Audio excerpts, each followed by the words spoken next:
Olá, eu sou o professor Lucas Neto. Sejam bem-vindos a mais um programa Escola Bíblica no seu lar.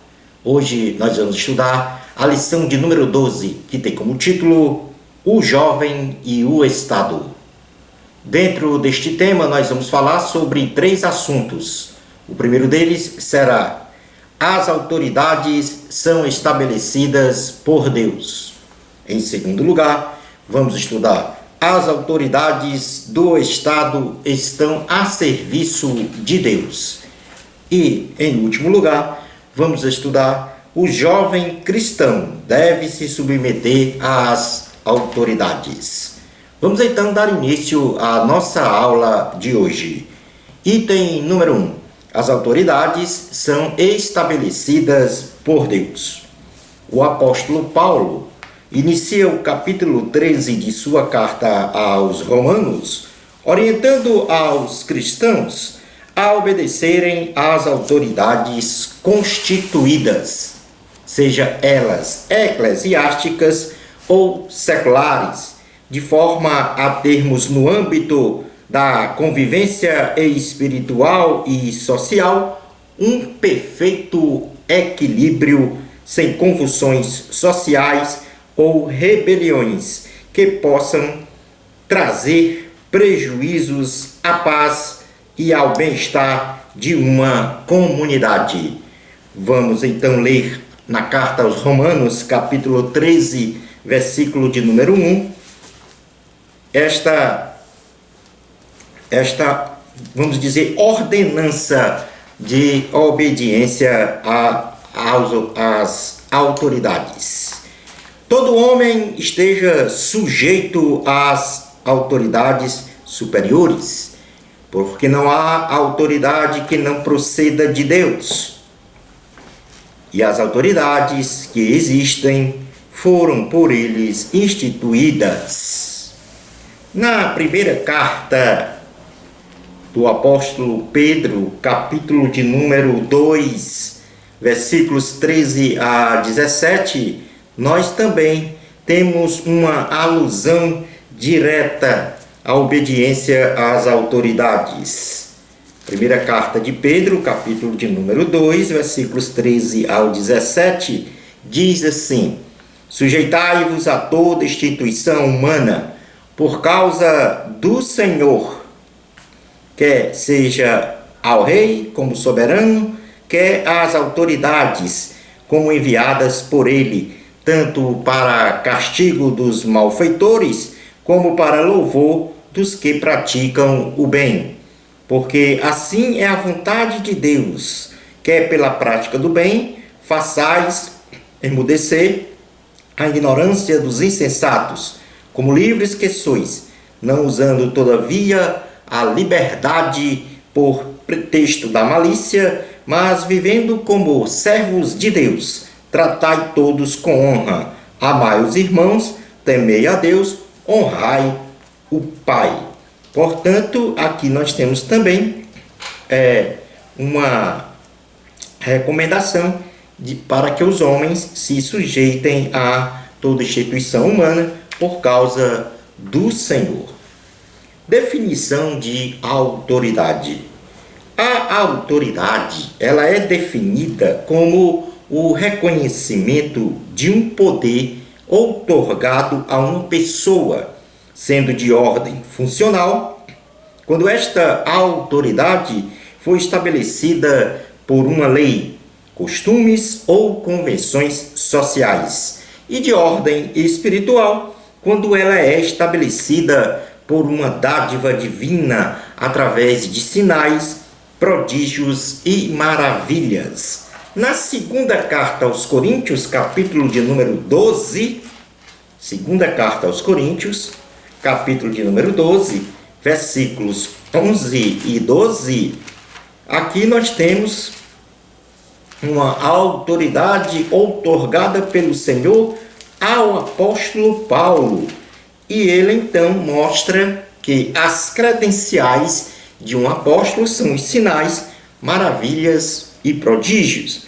Então ele diz assim, na segunda carta aos Coríntios, capítulo 12, versículos 11 e 12: Tenho me tornado insensato? A isto me constrangestes?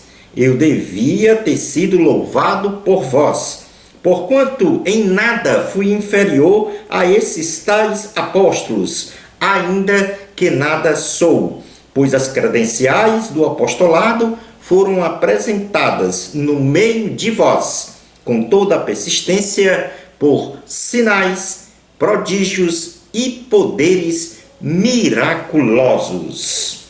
Mateus, no Evangelho de Jesus, segundo escreveu Mateus, capítulo de número 28, versículo 18, diz assim a palavra do Senhor. Jesus, aproximando-se, falou-lhes dizendo: toda a autoridade me foi dada no céu e na terra. Portanto, é o Senhor Jesus que outorga a cada um de nós a autoridade. Motivações paulinas para a obediência às autoridades.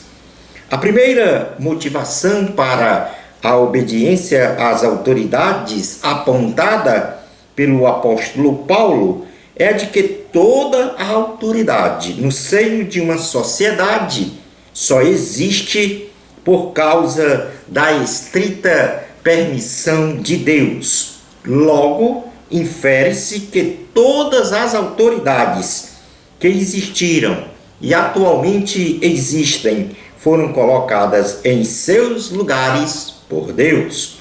Romanos capítulo 13, versículo 1, inclusive nós já lemos esta passagem, mas vamos repetir a leitura para fixar essa condição que diz que toda autoridade ela procede de Deus. Diz assim: todo homem esteja sujeito às autoridades superiores, porque não há autoridade que não proceda de Deus, e as autoridades que existem foram por ele instituídas.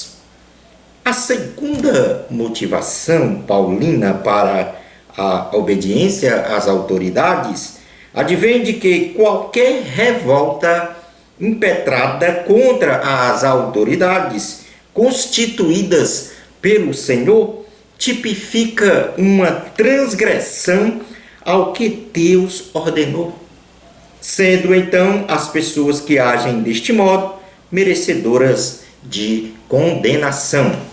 Romanos capítulo 13, versículo 2, diz assim a palavra do Senhor: de modo que aquele que se opõe à autoridade resiste à ordenação de Deus, e os que resistem trarão sobre si mesmos condenação.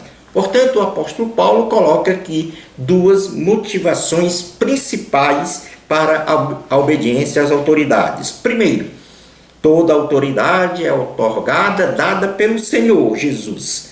E em segundo lugar, toda e qualquer desobediência, rebelião às autoridades é merecedora de condenação. Prosseguindo neste estudo, vale agora a posição de que existem alguns pontos importantes a se considerar quanto à sujeição às autoridades.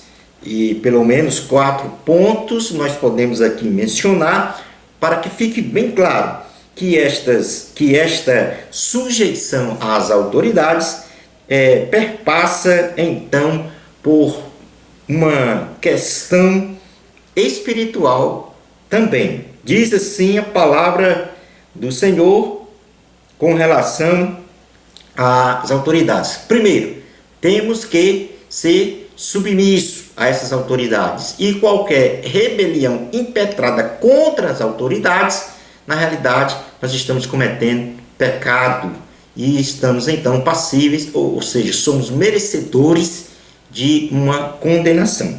Mas estes pontos aqui devem ser observados com relação a estas duas condições que nós, ou duas motivações que nós falamos.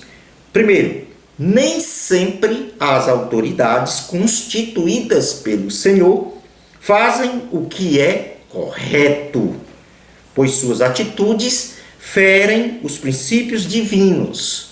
E nestes casos, a defesa de nossa fé é imperativa. Eu vou repetir esse ponto importante a considerar para a sujeição às autoridades. Nem sempre as autoridades constituídas pelo Senhor fazem o que é correto, pois suas atitudes ferem os princípios divinos e, nestes casos, a defesa de nossa fé é imperativa, isso quer dizer obrigatória, porém, sem o uso de força ou de violência, ou com artifícios do mal, mas utilizando-se da resistência da fé, com a consequente ação sobrenatural de nosso Salvador e Senhor Jesus Cristo. Vamos ver aqui um exemplo desta situação que nós falamos aqui, que nem sempre as autoridades fazem o que é correto. E aí nós vamos então ler no livro de Daniel, capítulo de número 3, do versículos 1 ao 30,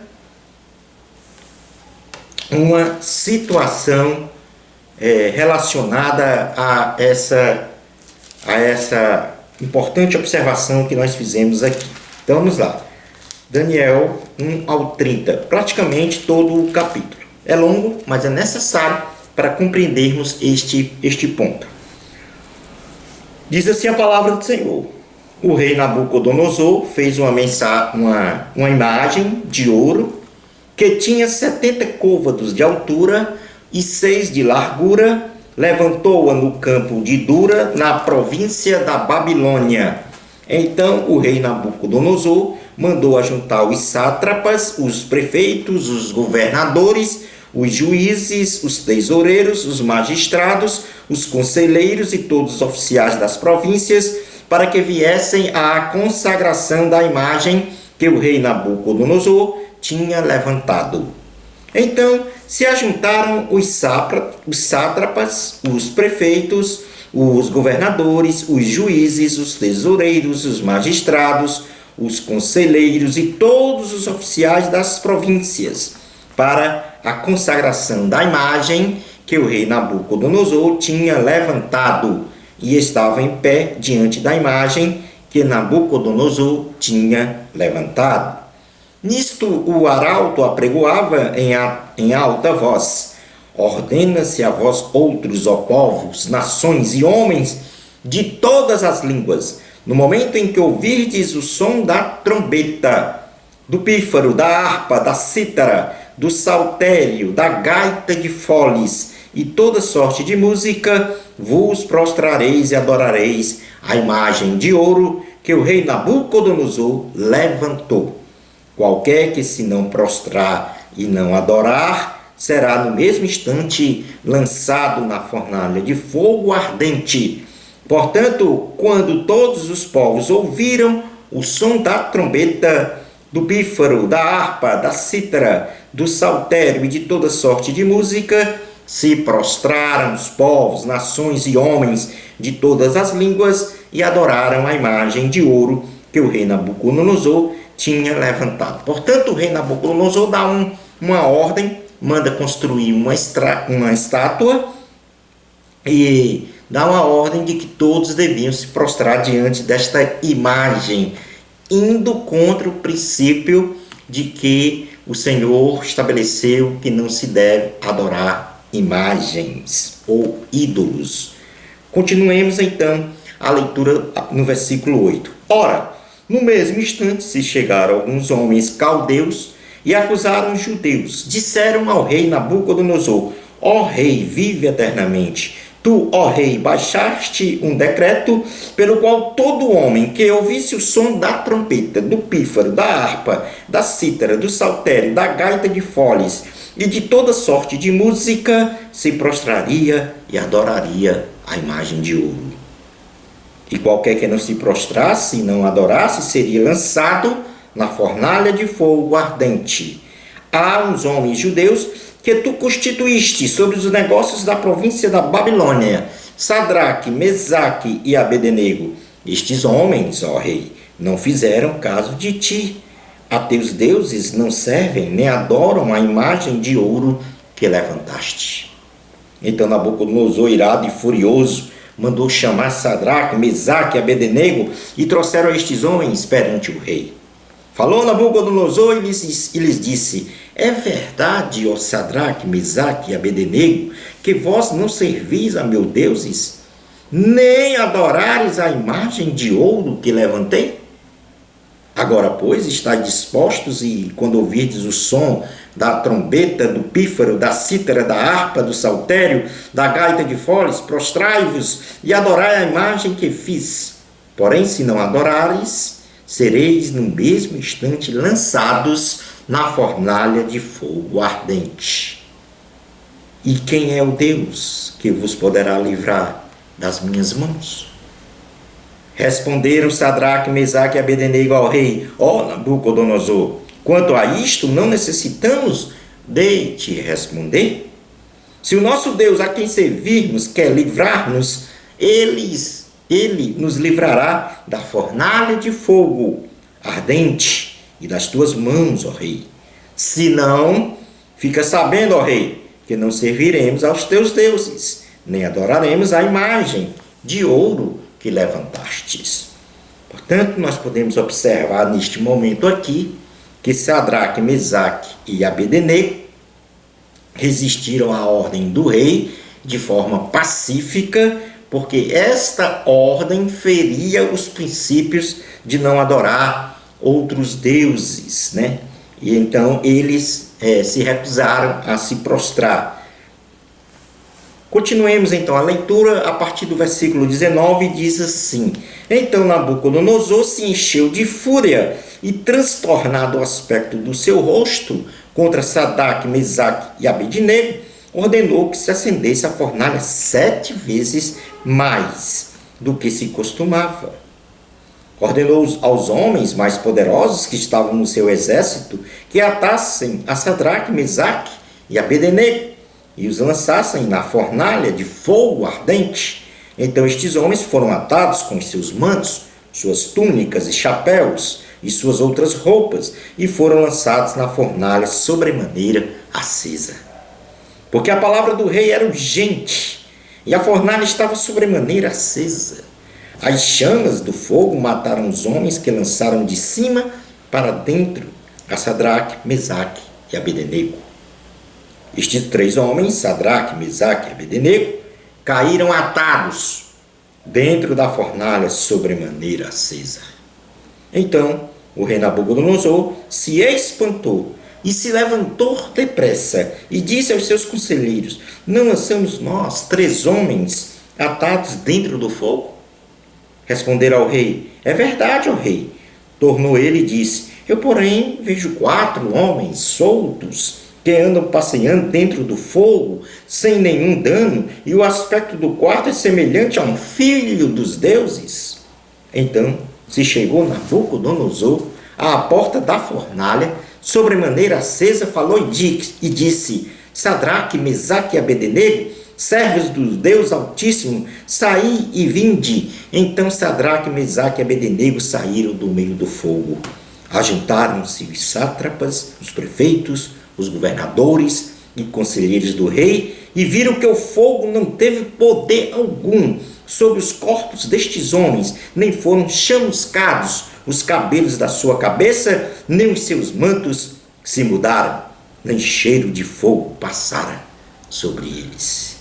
Portanto, eles não obedeceram a Nabucodonosor, porque a ordem feria os princípios de sua fé e, portanto, eles foram jogados na fornalha de fogo ardente e, num ato de salvação sobrenatural, o Senhor aparece na fornalha e não permite que ocorra nenhum dano aos 3 servos do Senhor.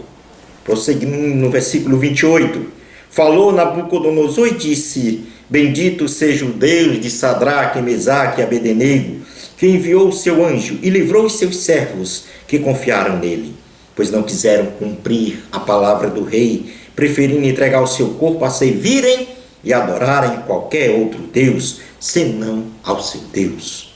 Portanto, faça um decreto pelo qual todo povo, nação e língua que disser blasfêmia contra o Deus de Sadraque, Mesaque e Abednego seja despedaçados e as suas casas sejam feitas em monturo, porque não há outro Deus que possa livrar como este. Então o rei fez prosperar a Sadraque, Mesaque e Abednego na província da Babilônia.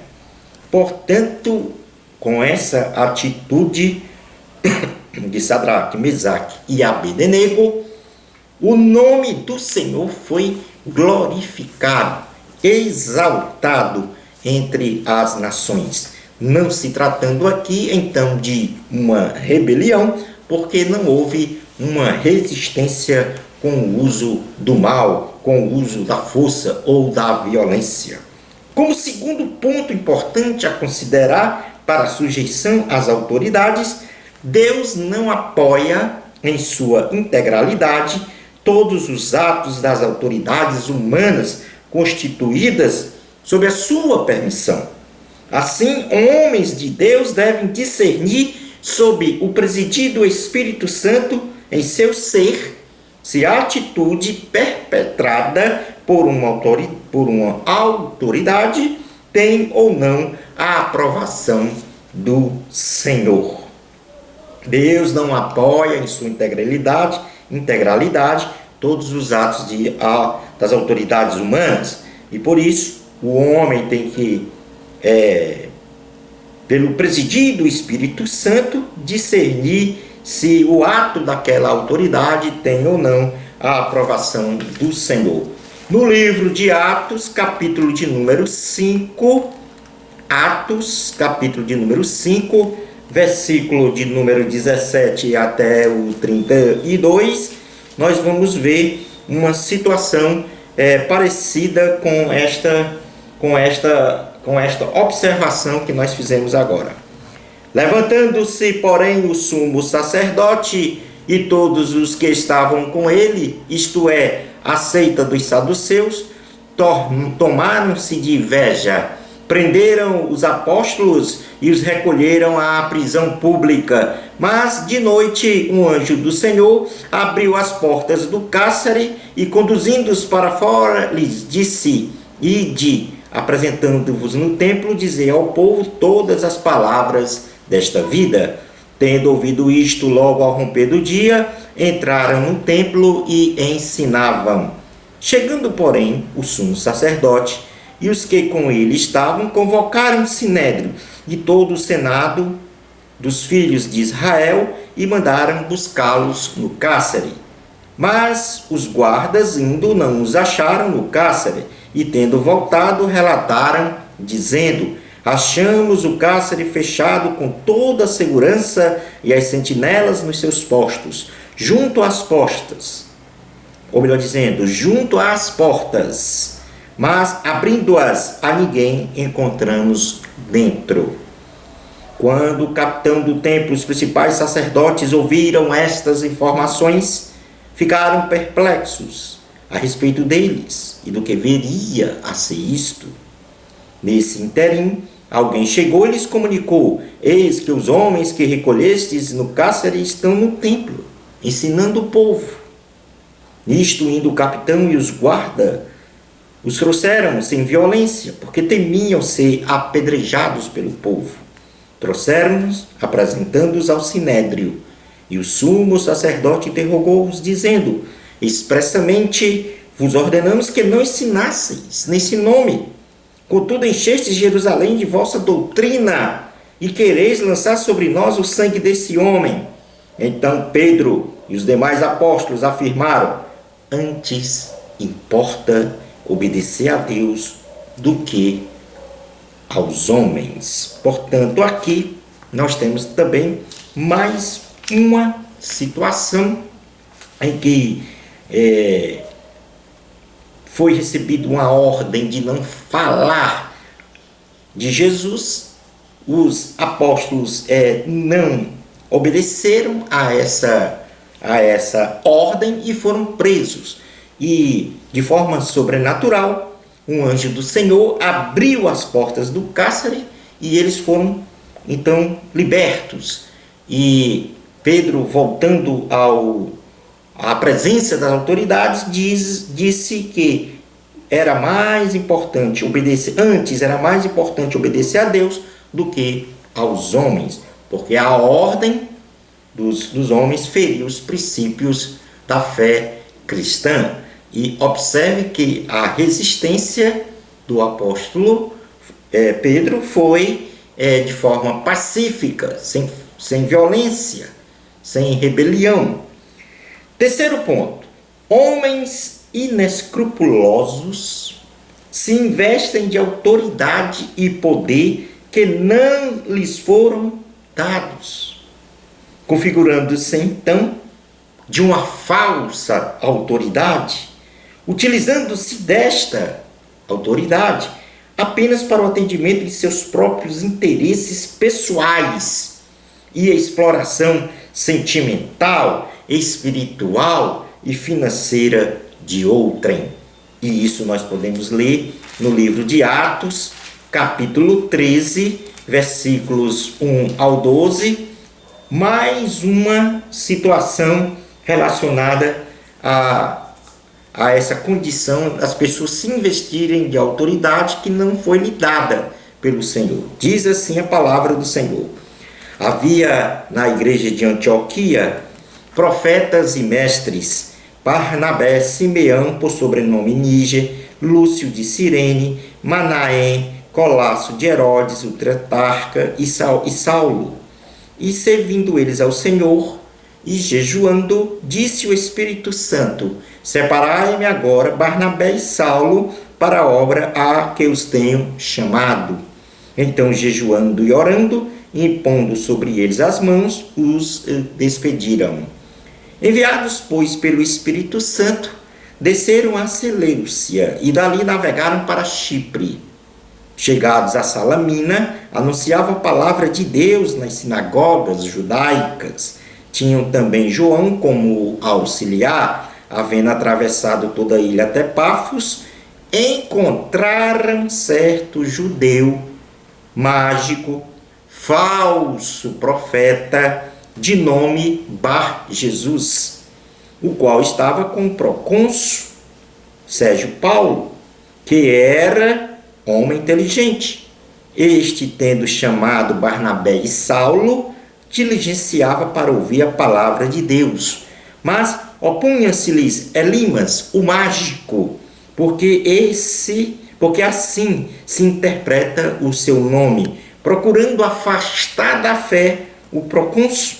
Todavia Saulo, também chamado Paulo, cheio do Espírito Santo, fixando nele os olhos, disse: ó filho do diabo, cheio de todo o engano e de toda a malícia, inimigo de toda a justiça, não cessarás de perverter os retos caminhos do Senhor? Pois agora, eis, aí está sobre ti a mão do Senhor, e ficará cego, não vendo o sol por algum tempo. No mesmo instante caiu sobre ele névoa e escuridade, e andando à roda, procurava quem o guiasse pela mão. Então o procônsul, vendo o que sucedera, creu, maravilhado com a doutrina do Senhor. Portanto, temos que também observar que existem homens que se investem de autoridade que não lhe foi outorgada pelo Senhor. E por último, nós podemos dizer, como um ponto importante a considerar para a sujeição às autoridades, que não temos dúvidas de que toda e qualquer autoridade é estabelecida por Deus. Entretanto, a sujeição absoluta a esta autoridade só deve ser exercida se os preceitos divinos forem preservados, pois a palavra de Deus é absoluta e está acima de toda e qualquer lei ou vontade humana. E aí nós vamos voltar para Daniel, capítulo de número 6, versículos 1 ao 23, que diz o seguinte: Daniel 6, 1 ao 23. Praticamente também todo o capítulo, mas é importante fazermos essa leitura para compreendermos esses pontos importantes. Então vamos lá.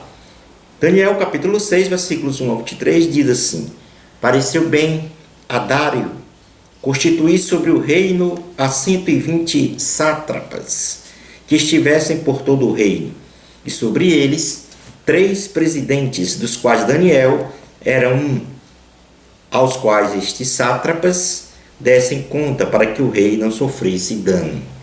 Então mesmo Daniel se distinguiu destes presidentes e sátrapas, porque nele havia um espírito excelente, e o rei pensava em estabelecê-lo sobre todo o reino. Então os presidentes e os sátrapas procuravam ocasião para acusar Daniel a respeito do reino, mas não puderam achá-la, nem culpa alguma, porque ele era fiel, e não se achava nele nenhum erro, nem culpa. Disseram, pois, estes homens: nunca acharemos ocasião alguma para acusar este Daniel, se não a procurarmos contra ele na lei do seu Deus.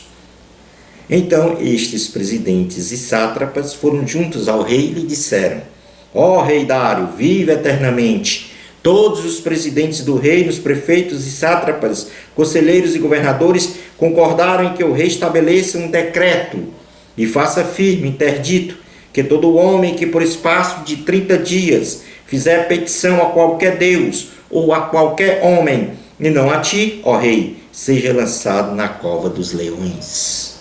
Agora, pois, ó rei, sanciona o interdito e assina a escritura, para que não seja mudada segundo a lei dos medos e dos persas, que se não pode revogar. Por esta causa, o rei Dário assinou a escritura e o interdito. Daniel, pois, quando soube que a escritura estava assinada, entrou em sua casa, e em cima, no seu quarto, onde havia janelas abertas, do lado de Jerusalém, 3 vezes por dia, se punha de joelhos e orava, e dava graças diante do seu Deus, como costumava fazer. Portanto, aqui, estes homens com inveja de Daniel, porque se destacara como presidente, induzir o rei a fazer um decreto para que ninguém fizesse petições a outro Deus, a não ser ao rei. E isto como uma armadilha para que Daniel então viesse a orar a um Deus que não é o Deus Jeová. Mas Daniel não se importou e orava 3 vezes. Este decreto do rei infringia a sua fé cristã, os preceitos divinos. Continuando na leitura no versículo 11. Então aqueles homens foram juntos e, tendo achado a Daniel a orar e a suplicar diante do seu Deus, se apresentaram ao rei, e a respeito do interdito real lhe disseram: não assinaste um interdito que, por espaço de 30 dias, todo homem que fizesse petição a qualquer deus ou a qualquer homem, não a ti, ó rei, fosse lançado na cova dos leões? Respondeu o rei e disse: esta palavra é certa, segundo a lei dos medos e dos persas, que se não pode revogar. Então responderam e disseram ao rei: esse Daniel, que é dos exilados de Judá, não faz caso de ti, ó rei, nem do interdito que assinaste. Antes 3 vezes por dia, faz a sua oração. Tendo o rei ouvido estas coisas, ficou muito penalizado e determinou consigo mesmo livrar Daniel, e até ao pôr do sol se empenhou por salvá-lo. Então aqueles homens foram juntos ao rei e lhe disseram: sabe, ó rei, que essa lei dos medos e dos persas, que nenhum interdito ou decreto que o rei sancione se pode mudar. Então o rei ordenou que trouxesse a Daniel e o lançassem na cova dos leões. Disse o rei a Daniel: o teu Deus, a quem tu continuamente serves, que ele te livre. Foi trazida uma pedra e posta sobre a boca da cova. Selou o rei com seu próprio anel, e com um dos seus grandes, para que nada se mudasse a respeito de Daniel. Então o rei se dirigiu para o seu palácio, passou a noite em jejum e não deixou trazer à sua presença instrumentos de música e fugiu dele o sono. Pela manhã, ao romper do dia, levantou-se o rei e foi com pressa à cova dos leões. Chegando-se ele à cova, chamou por Daniel com voz triste. Disse o rei a Daniel: Daniel, servo do Deus vivo, dá-se-ia o caso que o teu Deus, a quem tu continuamente serves, tenha podido livrar-te dos leões? Então Daniel falou ao rei: Ó rei, vive eternamente. O meu Deus enviou o seu anjo e fechou a boca dos leões, para que não me fizesse dano, porque foi achado em mim inocência diante dele. Também contra ti, ó rei, não cometi delito algum. Então o rei se alegrou sobremaneira e mandou tirar da cova. Assim foi tirado Daniel da cova, e nenhum dano se achou nele, porque crera no seu Deus. Daniel preservou a sua fé, e houve então a salvação. O Senhor Jesus o livrou da boca dos leões. Isto quer dizer que a lei de Deus é superior a qualquer lei humana. Portanto, como pontos importantes, recapitulando a considerar para a sujeição às autoridades, nem sempre as autoridades constituídas pelo Senhor fazem o que é correto. Em segundo lugar, Deus não apoia em sua integralidade todos os atos das autoridades. É preciso discernir se ela tem ou não a aprovação do Senhor. Homens inescrupulosos, em terceiro lugar, se investe de autoridade e poder que não lhe foram dados. E em quarto lugar, a autoridade só deve ser exercida se os preceitos divinos forem preservados. A palavra de Deus ela é absoluta e está acima de toda e qualquer lei ou vontade humana. Ponto número 2 da lição tem como título aqui: as autoridades do Estado estão a serviço de Deus. A boa governança de uma comunidade perpassa pelo reconhecimento das autoridades constituídas, pela homologação de leis e normas que regem direitos e deveres para um estável, respeitoso e justo convívio social, bem como pela obediência às autoridades nos seus mais diversos níveis hierárquicos, com a consequente obediência à normatização estabelecida. Este modelo de governança que nós lemos agora, Deus estabeleceu quando constituiu a nação de Israel ao chamar Moisés como o grande líder daquele povo, ditou leis para serem cumpridas e exigiu uma irrestrita obediência aos seus preceitos divinos. Vamos passar agora a falar sobre as principais funções de uma autoridade. O apóstolo Paulo, na sequência do capítulo 13 da carta aos Romanos, do versículo 3 ao 5, ele vai fundamentar quais são as duas funções principais das autoridades constituídas na sociedade. Então vamos fazer aqui uma leitura, em primeiro lugar, destes versículos 3 ao 5, de forma direta, quando ele vai dizer assim: porque os magistrados não são para temor quando se faz o bem, e sim quando se faz o mal. Queres tu não temer a autoridade? Faze o bem e terás louvor dela, visto que a autoridade é ministro de Deus para teu bem. Entretanto, se fizeres o mal, teme, porque não é sem motivo que ela traz a espada, pois é ministro de Deus, vingador, para castigar o que pratica o mal. É necessário que lhe estejais sujeitos, não somente por causa do temor da punição, mas também por dever de consciência. As autoridades constituídas, elas estão a serviço de Deus, para promover e manter o bem-estar, e paz social das pessoas, no convívio social de uma sociedade, povo e nação. Romanos 13, 4, a parte A, diz assim: visto que a autoridade é ministro de Deus para teu bem. As autoridades constituídas estão a serviço de Deus para punir severamente os infratores das normas institucionalizadas, de forma a impedi-los de desvirtuar ou anarquizar o bem-estar social de uma sociedade. No versículo 4, aqui na parte B, diz: entretanto, se o fizeres o mal, teme, porque não é sem motivo que ela traz a espada, pois é ministro de Deus, vingador, para castigar o que pratica o mal. Mas existe uma diferença entre os cumpridores e os infratores da lei.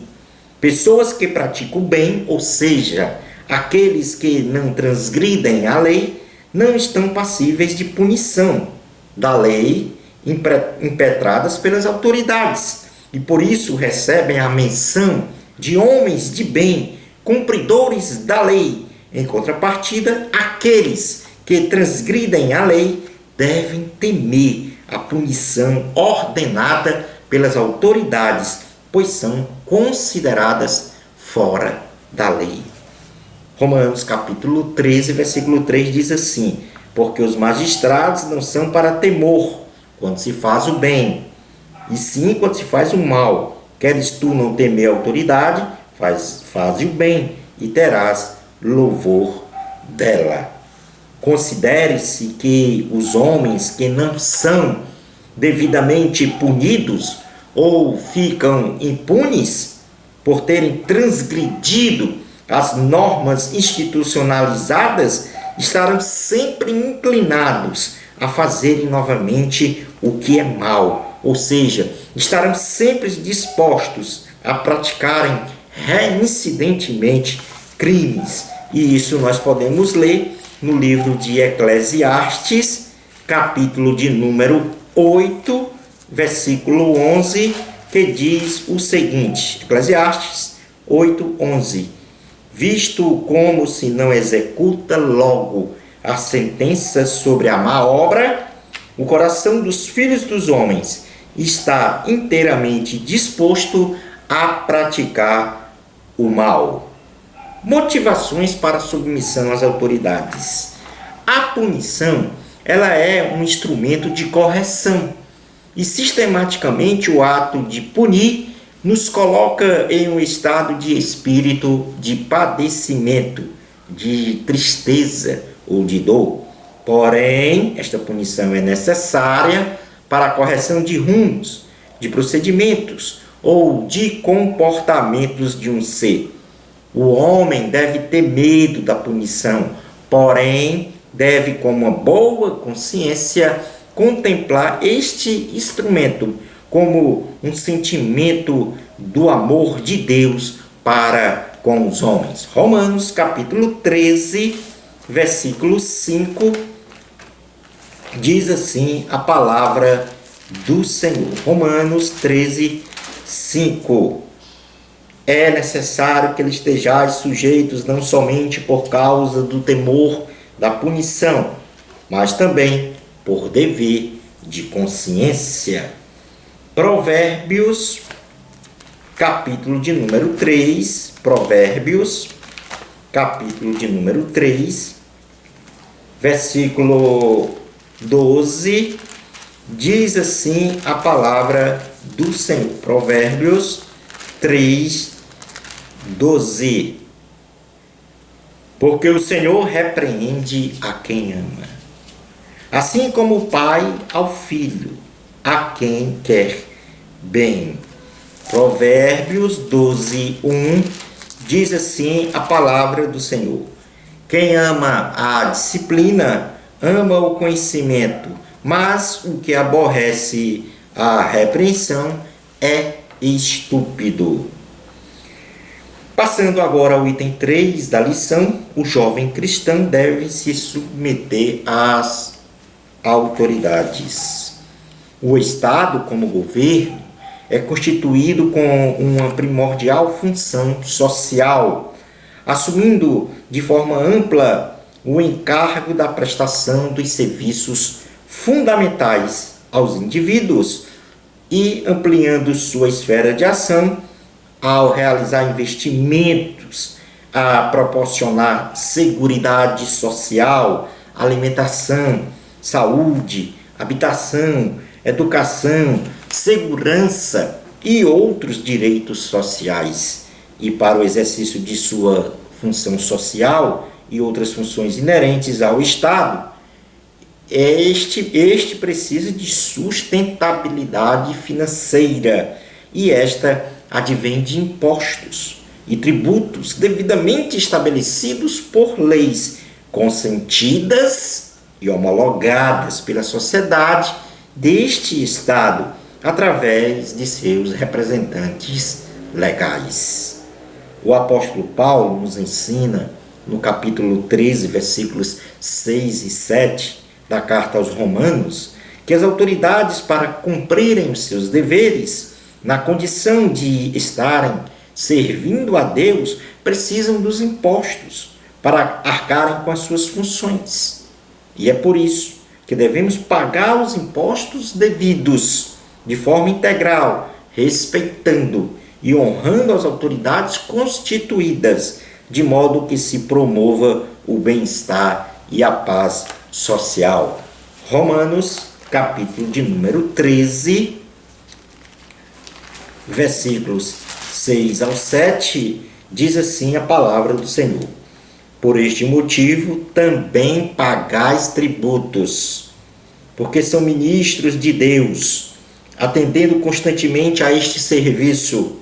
Pagai a todos o que lhes é devido, a quem tributo, tributo, a quem imposto, imposto, a quem respeito, respeito, a quem honra, honra. O Senhor Jesus literalmente nos exorta a pagar os impostos devidos para que haja a aplicação de uma justiça social por parte do Estado como governo de uma determinada sociedade. No Evangelho de Jesus, segundo escreveu Lucas, capítulo 20, versículos de número 19 a 26, há aqui um episódio em que o Senhor ordena o pagamento dos impostos. Lucas, capítulo 20, versículos 19 a 26, diz assim: naquela mesma hora, os escribas e os principais sacerdotes procuravam lançar-lhes as mãos, pois perceberam que, em referência a eles, dissera esta parábola, mas temia o povo. Observando, subornaram emissários que se fingiam de justos para ver se o apanhavam em alguma palavra, a fim de entregá-lo à jurisdição e à autoridade do governador. Então consultaram, dizendo: mestre, sabemos que falas e ensinas realmente ou retamente e não te deixas levar de respeitos humanos, porém ensinas o caminho de Deus segundo a verdade. É lícito pagar tributo a César ou não? Mas Jesus, percebendo-lhes o ardil, respondeu: mostrai-me um denário, de quem é a efígie e a inscrição? Prontamente disseram: de César. Então lhes recomendou Jesus: dai, pois, a César o que é de César, e a Deus o que é de Deus. Não puderam apanhá-lo em palavra alguma diante do povo, e, admirados da sua resposta, calaram-se. Concluindo a aula de hoje, Deus estabeleceu as autoridades para que estas sirvam ao Senhor e aos homens, de forma a promover a igualdade, a justiça e a paz social entre estes homens. E, sendo necessário, corrigir quem se desvirtua dos princípios morais, éticos e sociais homologados por uma sociedade. uma bênção especial de Deus para você. Amor a Cristo. A glória é de Deus. Até ao nosso próximo programa Escola Bíblica no seu lar, se Deus permitir.